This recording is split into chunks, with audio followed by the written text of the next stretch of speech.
अज्ञानतिमिरान्धस्य ज्ञानाञ्जनशलाकया चक्षुरुन्मीलितं येन तस्मै श्रीगुरवे नमः।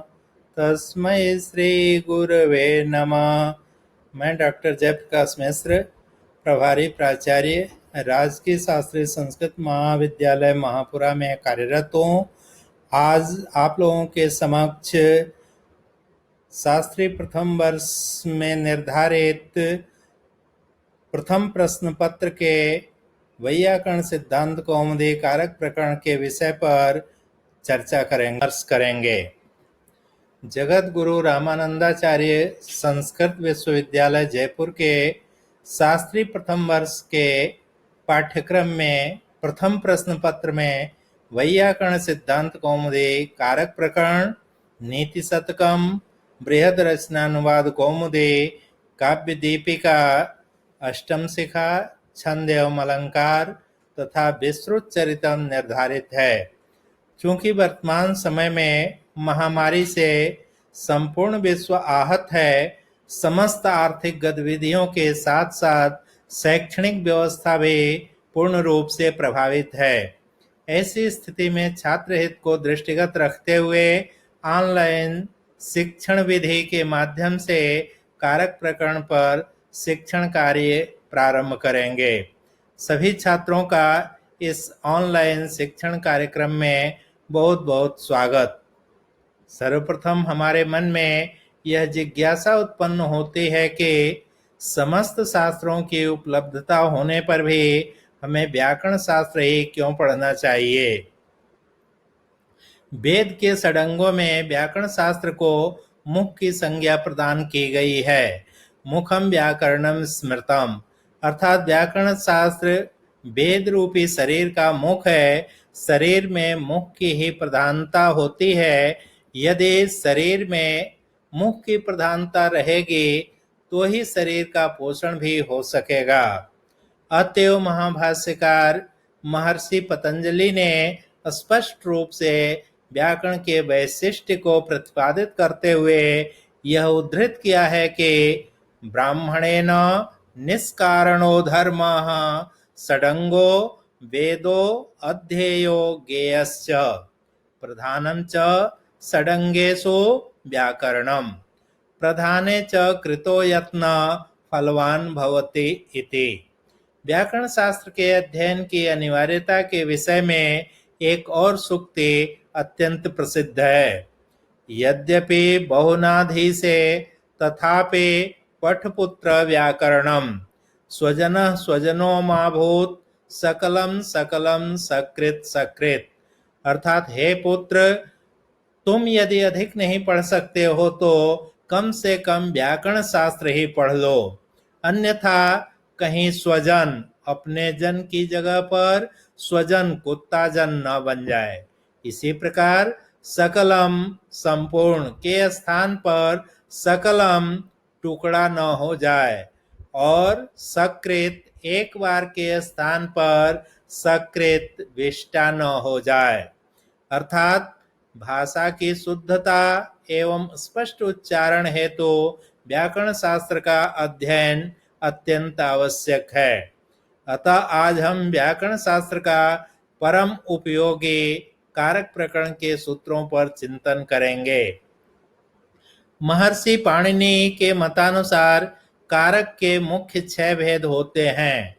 कर्ता कर्म च करणं च संप्रदानम तथैव च अपादानाधिकरणमित्याहो कारकाणि षट्, अर्थात कर्ता कारक, कर्म कारक, करण कारक, संप्रदान कारक, अपादान कारक और अधिकरण कारक, ये 6 कारक हैं।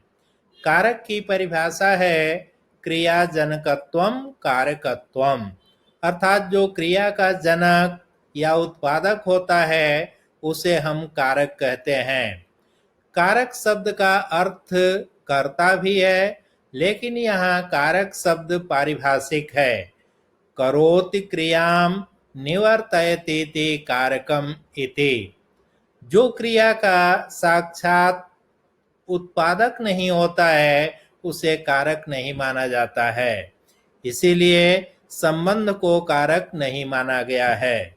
षष्ठी विभक्ति संबंध को छोड़कर अन्य सभी 6 कारकों का क्रिया के साथ साक्षात अन्वय होता है, किंतु संबंध कारक का सीधे क्रिया के साथ अन्वय न होकर प्रकारांतर से अन्वय होता है।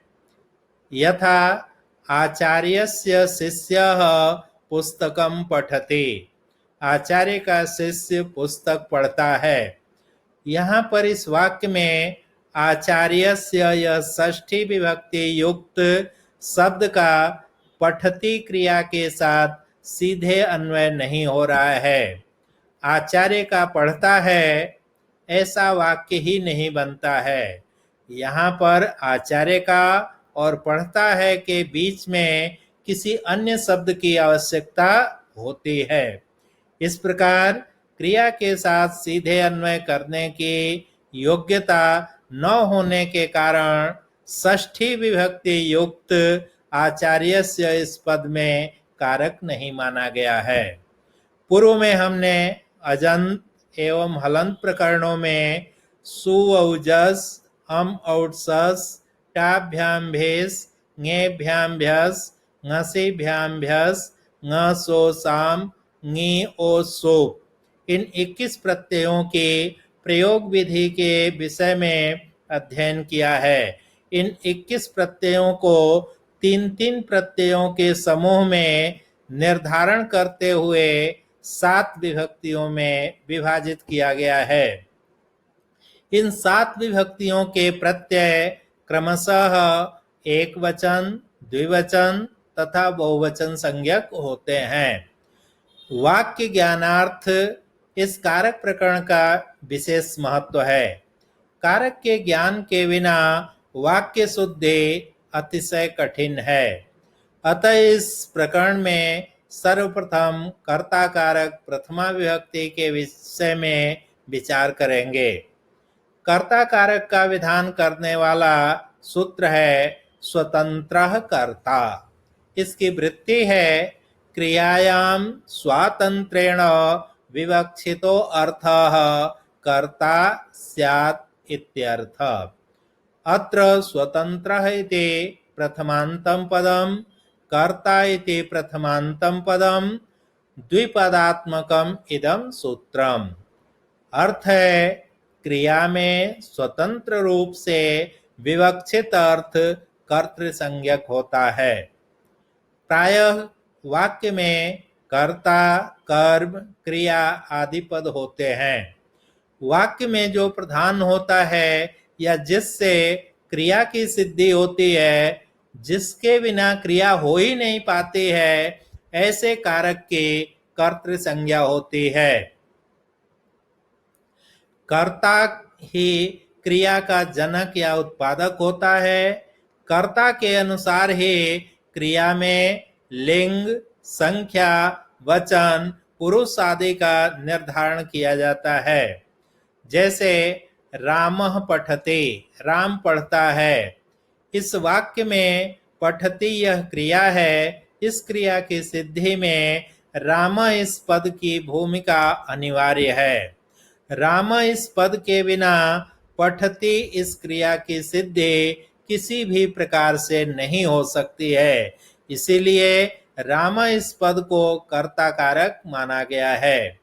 इसके बाद प्रथमा विभक्ति विधायक सूत्र के विषय में हम विचार करेंगे। सूत्र है प्रातिपदिकार्थ लिंग परिमाण वचन मात्रे प्रथमा। नियतोपस्थितिकः प्रातिपदिकार्थः मात्र शब्दस्य प्रत्येकं योगः। प्रातिपदिकार्थ मात्रे लिंग मात्राद्याधिक्ये परिमाण मात्रे संख्या मात्रे च प्रथमा स्यादित्यर्थ। इस सूत्र का सामासिक विग्रह इस प्रकार से है। पदम पदम प्रतिपदम, प्रतिपदे भवम प्रातिपदिकम, प्रातिपदिकस्य अर्थः प्रातिपदिकार्थः, प्रातिपदिकार्थस्य लिंगं च परिमाणं च वचनं च प्रातिपदिकार्थ लिंग परिमाण वचनानि। प्रातिपदिकार्थ लिंग परिमाण वचनानि एव प्रातिपदिकार्थ लिंग परिमाण वचन मात्रम। तस्मिन् प्रातिपदिकार्थ लिंग परिमाण वचन मात्रे प्रथमा। प्रातिपदिकार्थ लिंग परिमाण वचन मात्रे इति सप्तम्यन्तं पदम, प्रथमा इति प्रथमान्तं पदम, द्विपदात्मकमिदं सूत्रम। प्रातिपदिकार्थ में मात्र में, लिंग मात्र की अधिकता में, परिमाण मात्र में और वचन मात्र में प्रथमा विभक्ति होती है। अब प्रातिपदिकार्थ किसको कहते हैं? तो नियतोपस्थितिकः प्रातिपदिकार्थ, अर्थात किसी शब्द के उच्चारण करने पर निश्चित रूप से जिस अर्थ की उपस्थिति अर्थात प्रतीति हो उसे प्रातिपदिकार्थ कहते हैं। जिस शब्द के उच्चारण करने से यह ज्ञात हो सके कि यह शब्द इस अर्थ का ज्ञान कराता है अथवा इस शब्द का यह अर्थ है, ऐसी प्रतीति जिस शब्द के विषय में हो जाए उसे हम प्रातिपदिकार्थ कहते हैं। इस सूत्र में उच्चरित मात्र शब्द अवधारणार्थक है। इस सूत्र में 4 मानक निश्चित किए गए हैं। प्रथम प्रातिपदिकार्थ, द्वितीय लिंग, तृतीय परिमाण, चतुर्थ वचन। इन चारों शब्दों के साथ मात्र शब्द का संबंध है।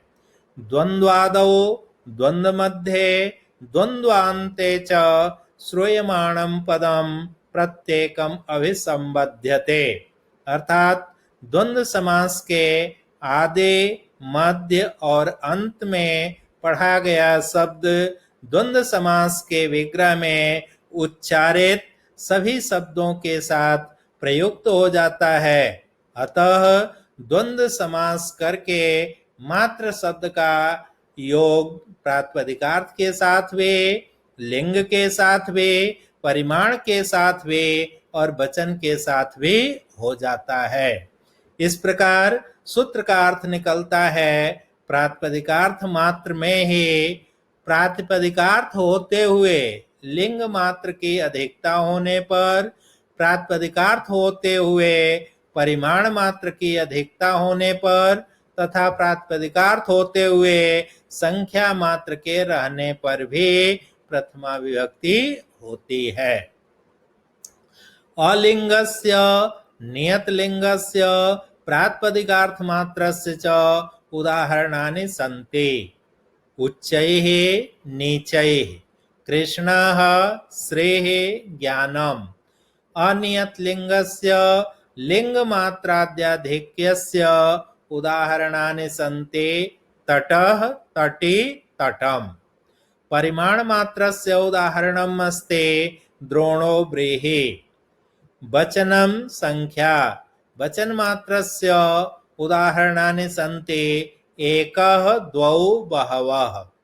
यहाँ पर अलिंग, नियतलिंग तथा प्रातिपदिकार्थ मात्र के उदाहरण हैं उच्चैः ऊपर, नीचैः नीचे, कृष्णः यह शब्द पुल्लिंग है, श्रेः यह स्त्रीलिंग है, ज्ञानम नपुंसक लिंग है। अनियत लिंग तथा लिंग मात्र की अधिकता के उदाहरण हैं तटः तटी तटम। परिमाण मात्र का उदाहरण है द्रोणो व्रीहि।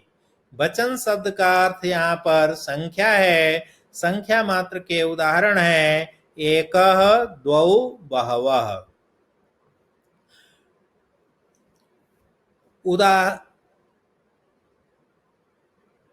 इन उदाहरणों की सिद्धि प्रक्रिया निम्नानुसार है। उच्चैः, उच्चैः शब्दस्य स्वरादि निपातम् अव्ययम् इति सूत्रेण अव्यय संज्ञा भवति। ततः अर्थवत् धातुर प्रत्यय प्रातिपदिकम् इति सूत्रेण प्रातिपदिक संज्ञा।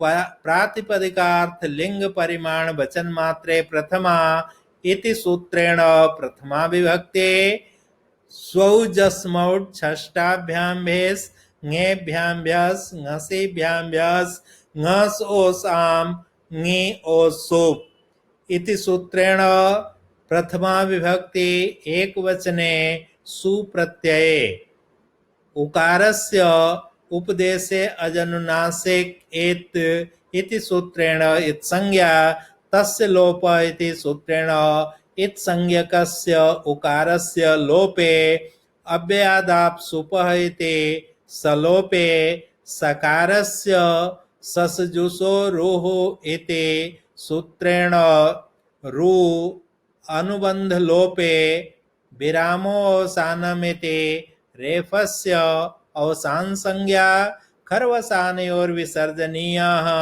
इति सूत्रेण रेफस्य विसर्गे कृते उच्चैः इति रूपं सिद्ध्यते। अनेन प्रकारेण नीचैः नीचैस् इत्यस्य अव्ययसंज्ञा अर्थवत् धातुर प्रत्यय प्रातिपदिकम् इत्यादिना सूत्रेण प्रातिपदिक संज्ञा सौजस्मौट् इत्यादिना सूत्रेण प्रथमैकवचने सुप्रत्यये अनुबंध लोपे अव्ययत्वात् अव्ययादाप् सुपः इति सलोपे सकारस्य ऋत्वे विसर्गे कृते नीचैः इति रूपं सिद्ध्यते। अतः परं कृष्णः कृष्ण शब्दस्य अर्थवत् धातुर प्रत्यय प्रातिपदिकम् इति सूत्रेण प्रातिपदिक संज्ञा प्रातिपदिकार्थ लिंग परिमाण वचन मात्रे प्रथमा इति सूत्रेण प्रथमा विभक्ते स्वौजस्मौट् इत्यादिना सूत्रेण प्रथमैक वचने सुप्रत्यये अनुबंध लोपे ससजुषो रुः इति सकारस्य ऋत्वे अनुबंध लोपे रेफस्य खर्वसानयोर्विसर्जनीय इति सूत्रेण विसर्गे कृते कृष्णः इति रूपं सिद्ध्यते। अतः परम स्त्रीलिंगस्य उदाहरणं वर्तते स्त्रीः स्त्री शब्दस्य अर्थवत् धातुर प्रत्ययः प्रातिपदिकम् इति सूत्रेण प्रातिपदिक संज्ञा प्रातिपदिकार्थ लिंग परिमाण वचन मात्रे प्रथमा इति सूत्रेण प्रथमा विभक्ति ततः सौजस्मौट् इत्यादिना सूत्रेण प्रथमायाः एकवचने सुप्रत्यये अनुबंध लोपे सकारस्य ससजुषो रुः इति सूत्रेण ऋत्वे अनुबंध लोपे रेफस्य खर्वसानयोर्विसर्जनीयः इति सूत्रेण विसर्गे कृते श्रेः इति रूपं निष्पन्नं भवति।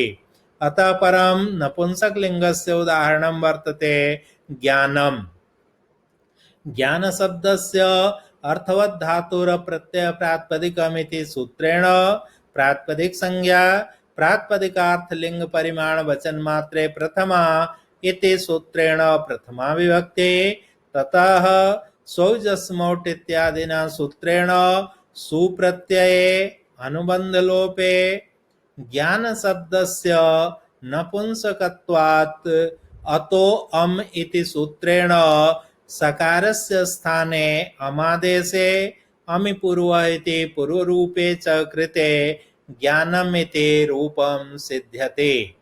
अतः परं लिंगमात्राधिक्यस्य उदाहरणानि सन्ति। प्रथमम् उदाहरणं वर्तते पुल्लिंगस्य तटः तट शब्दस्य अर्थवत् धातुर प्रत्ययः प्रातिपदिकम् इति सूत्रेण प्रातिपदिक संज्ञा प्रातिपदिकार्थ लिंग परिमाण वचन मात्रे प्रथमा इति सूत्रेण प्रथमा विभक्ति ततः सौजस्मौट् इत्यादिना सूत्रेण सुप्रत्यये अनुबंध लोपे सकारस्य ऋत्वे विसर्गे च कृते तटः इति रूपं सिद्ध्यते।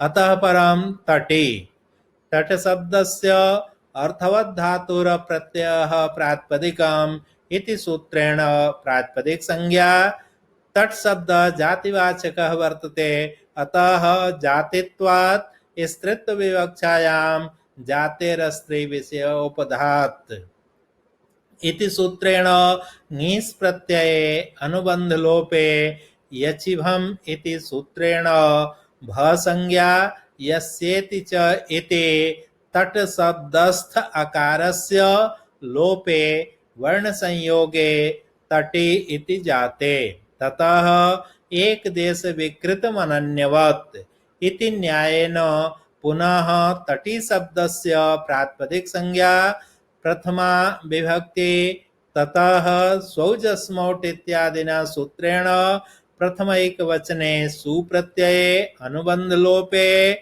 तटी स इति जाते ततः हल्ङ्याभ्यो दीर्घा सूतिस्य प्रिक्तम हल इति सूत्रेण सलोपे कृते तटी इति रूपं सिद्ध्यते।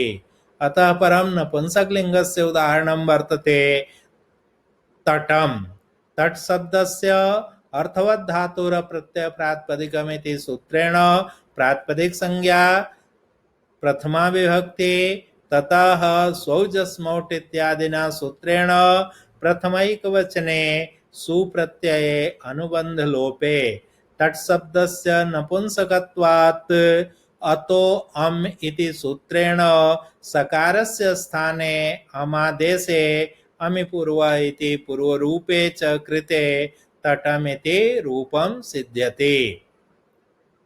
द्रोणो व्रीहि एतत् उदाहरणं परिमाणमात्रस्य वर्तते। परिमाणमात्रे यत्र प्रथमा विभक्ति भवति तस्य एतत् उदाहरणम् अस्ति। अत्र द्रोणशब्दः परिमाणविशेषस्य वाचकः वर्तते।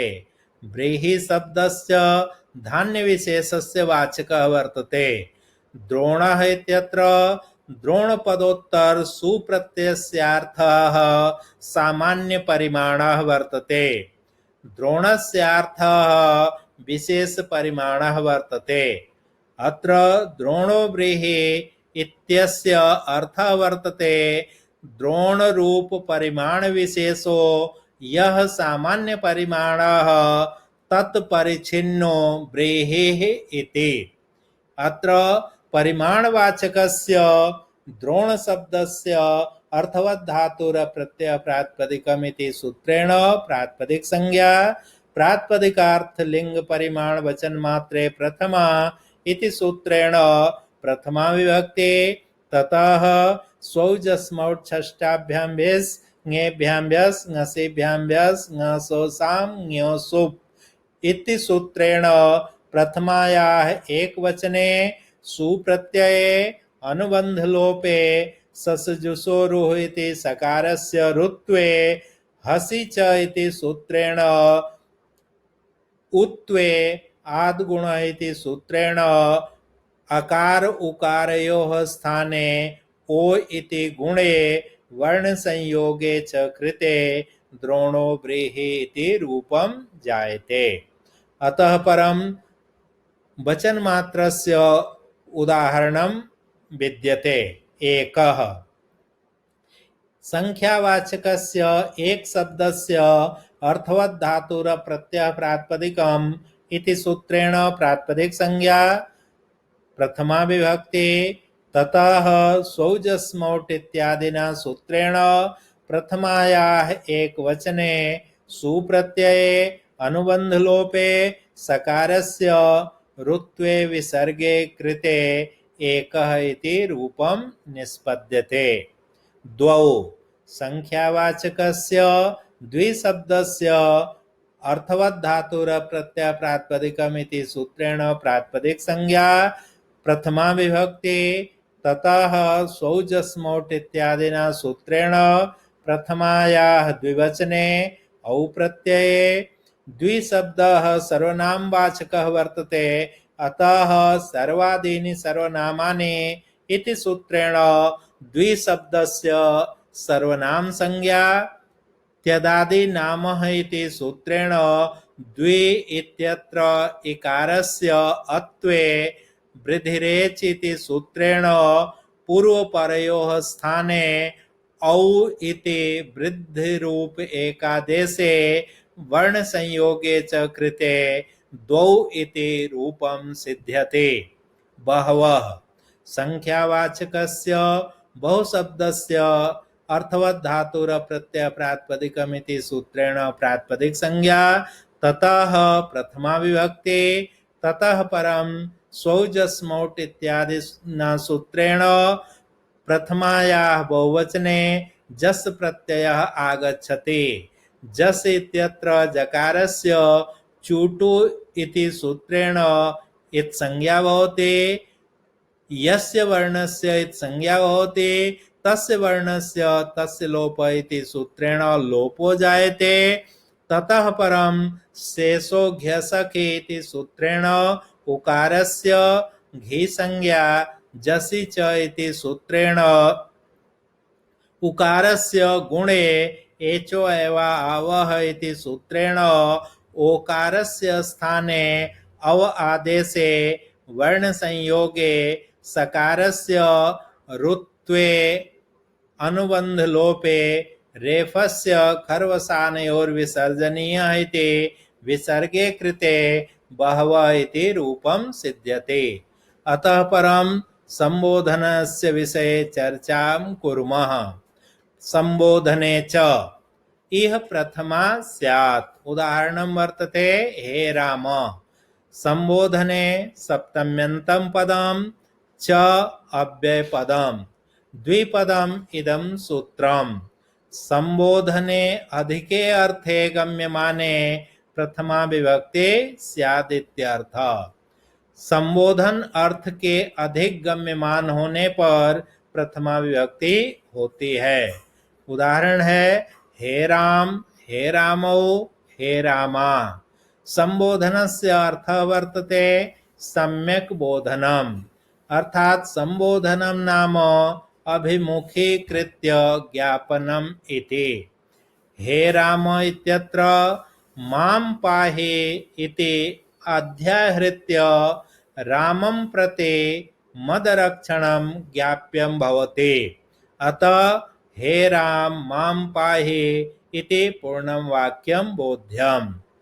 हे राम, राम शब्दात् संबोधनार्थे अर्थवत् धातुर प्रत्यय प्रातिपदिकम् इति सूत्रेण प्रातिपदिक संज्ञा, संबोधने च इति सूत्रेण प्रथमा विभक्ति, ततः स्वौजस्मौट् इत्यादिना सूत्रेण प्रथमैक वचने सुप्रत्यये अनुबंध लोपे एक वचनं संबुद्धे इति सूत्रेण संबुद्धि संज्ञा, हे इत्यस्य पूर्व प्रयोगे एंग ह्रस्वात् संबुद्धे इति सूत्रेण सकार लोपे हे राम इति रूपं जायते। एवं विधम कारक प्रकरणे प्रथमा विभक्ति समाप्ता।